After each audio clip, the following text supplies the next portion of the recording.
What's going on, everybody? Benjamin Bokchoy here with another F122 video, and if you clicked on the video title, you're either having problems winning competitive races online, or you're thinking to yourself, what can some douchebag with 50 subscribers teach me about racing? And to that, I say, not much. But what little I do know, I'm willing to share to help everyone become a little bit more competitive. So, obviously, by today's video topic, or video title I should say, you know the topic is ERS, you're doing it wrong. And in my personal experience with online racing, I've noticed that it appears a lot of people don't know the basics of ERS, much less how to implement it properly. So I'm going to go through with my process when doing pre-race prep in regards to ERS, and hopefully some of you guys can pick up a thing or two that will help you out in your own races. And before we start, I do just want to state that this is all done with the equal F1 cars. I know the FOM cars reacted a little bit differently to the equal F1 cars in F1 2021. So I'm not sure if that is the case again this year, but I believe it should still be close enough to where my tests in Grand Prix mode should still apply if you're using the FOM cars online. So yeah, give or take 1 or 2% just because of that. So what I generally do is, even before race day, a necessity for me is to just do multiple runs on the specific track. So right now on screen you see that we are at France, so I'll be using France as the first example. The most important aspect of ERS to me is knowing how much you use or harvest on an average lap and how much is drained when trying to overtake in the general overtaking spots. So either straights, long straights stretch of the track, or DRS straight. In the case of France at Paul Ricard, these will be the start-finish straight, the long DRS straight leading to the chicane, and then the long straight after the chicane. So at France, specifically with my driving style, I know that I can harness about 9% battery on each lap. And I also know that on the start-finish straight from point A to point B, that being the earliest I can go flat out on the throttle to the point where I hit my brakes for the next corner. On the start-finish straight, I use on average about 23% battery. On the long DRS straight, I use about 30% battery, and then on the straight after that chicane is also another 30% battery. So you can actually see where I'm talking about on screen right now. So this straight right here and the DRS straight preceding this. Both of these stretches of the track can eat up about 30% of your ERS charge if you're starting from when you're going flat out to the point where you hit the brakes for the braking zone. Now we're going to jump to Hungary, and I've already done my homework, so I've got the numbers ready to go. On an average lap at Hungary with my driving style, I can look to harvest about 6% battery per lap. On the start-finish straight, I use up about 28% of the battery, and on the straight after turn 1 on screen right now, I use about 15% battery when using the overtake button. So you can see there's a bit of a difference where at France you can look to harness about 9 or 10% per lap, but at Hungary that number drops and you're only looking at about 6% per lap. So yeah, different strategies for implementing your battery depending on which track you're at, and you can see the difference between France and here at Hungary. And as a third example here, you can see that we are at Silverstone, and at Silverstone I can harness anywhere between 8 to 10% per lap. The Wellington straight eats up about 20% of my battery every time I use overtake, and the Hangar straight uses a little bit more at about 23%. So now that you have this information, well, what good does this do for you? I'm going to use a very specific example, but the philosophy can be used to help in other situations as well. Say you're racing at Silverstone, you're in a pretty tight race, 4 laps to go. You're in P2, the leader is within DRS. He's not pulling away, but you're not finding it super easy to get by him as well. And you have 20% battery charge left. So with the info that you have on your ERS usage, you know that now you can have time to harvest for 2 laps. So by the time you're starting your penultimate lap, you have about 40% battery left for those 2 laps. And now you know that you have enough battery for 2 more overtaking possibilities in the last 2 laps.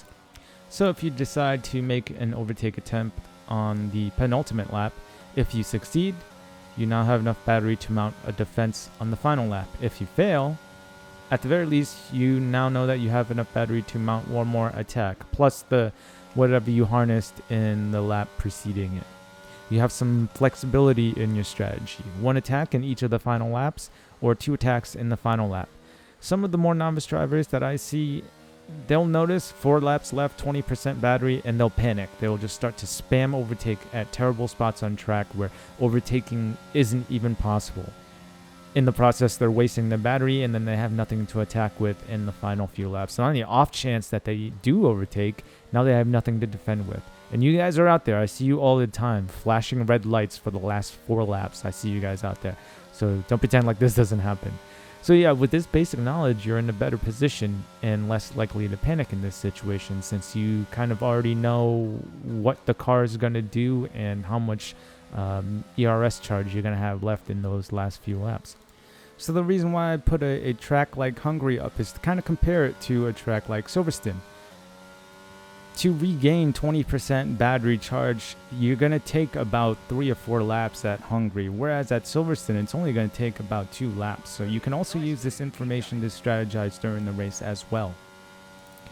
If you just passed the leader at Hungary and his light is flashing, you now know that he won't have enough battery to mount an attack on you for at least another 3 to 4 laps, if DRS isn't strong enough for him to overtake. So now knowing that, you know you don't have to defend hard for the next 2 laps or so. You don't have to waste your own battery because the guy behind you is not going to have enough battery to really mount an attack anyway. So therefore, you can save your own battery. But at a track like Silverstone, you know that it's only going to take him 2 laps to harness enough battery to mount an attack. So you'll have to be a little bit more wary. So you'll have to use your knowledge of the battery, how much you use per lap, how much you harvest per lap, and how much it costs to use overtake down a DRS straight. You can use that to your advantage to plan accordingly. You can preserve your own ERS battery and not have to waste it when the guy behind you obviously doesn't have enough battery to mount an attack. This is really small stuff, but in the long run, if you're in a really tight race, you having this knowledge and your opponent not having this knowledge will give you an upper hand, and it'll help you win. So now we get to the point where I want to point out how some people just don't really know when they should be using overtake and when they shouldn't be using overtake. Well, if you take a look on screen right now, you'll see we are on lap 3. This is off of the weekly event race that just happened a few weeks ago. I posted up the video of this maybe about a week or 2 ago. You'll notice that the driver in P4, his light has been blinking this entire time. It is lap 3. There is no reason for your light to be constantly flashing like this on lap 3, which means he is below 10% battery. And take a look at what happens here. He is in P4. I am in P6. Coming to this DRS zone, not only does he get passed by the guy in P4 or P5, but he gets passed by me as well. 2 cars. Nothing screams, I'm a noob, I have no idea what I'm doing, like a flashing red light on lap 3 where it just flashes the entire lap. I don't mean to pick on this guy, and I'm not, this isn't the only guy that I've seen this happen to, but you really need to know when it's worth to use overtake and when you should probably cede the position and just hang on to that guy's rear wing and hope that he can carry you around the track.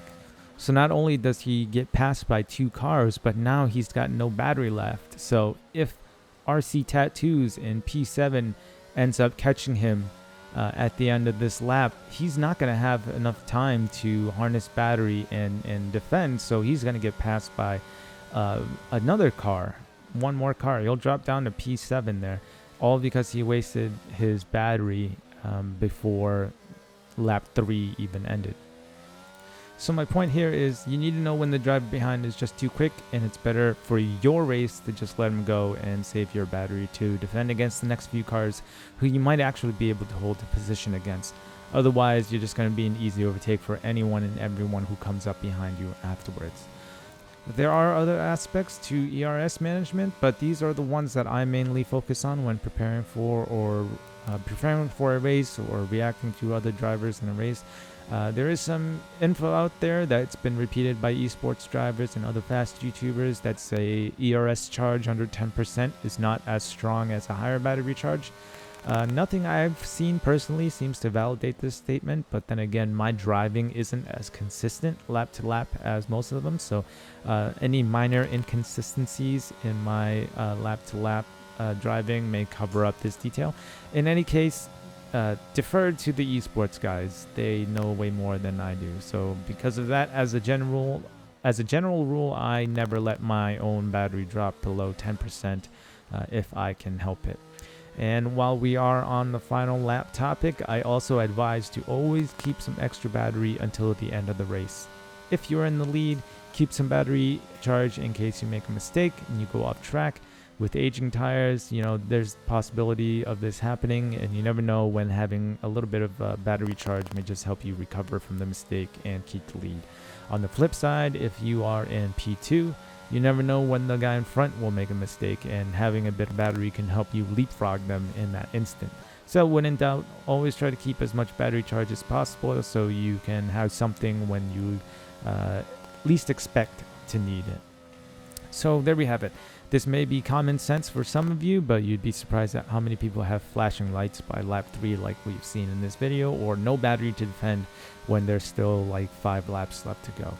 Before any big competition, run your laps. Know how much battery you are harvesting, how much is used when using overtake in possible overtaking zones, and having this info in your back pocket could be the difference between winning or missing the podium. So thank you guys for watching this video. I hope it can help you out in your next race. If you have any questions or want any clarifications, please feel free to leave any comments or questions in the comment section. And if you think I've earned it, feel free to leave a like, comment, or subscribe. Remember to eat your bok choy and stay tuned for the next video.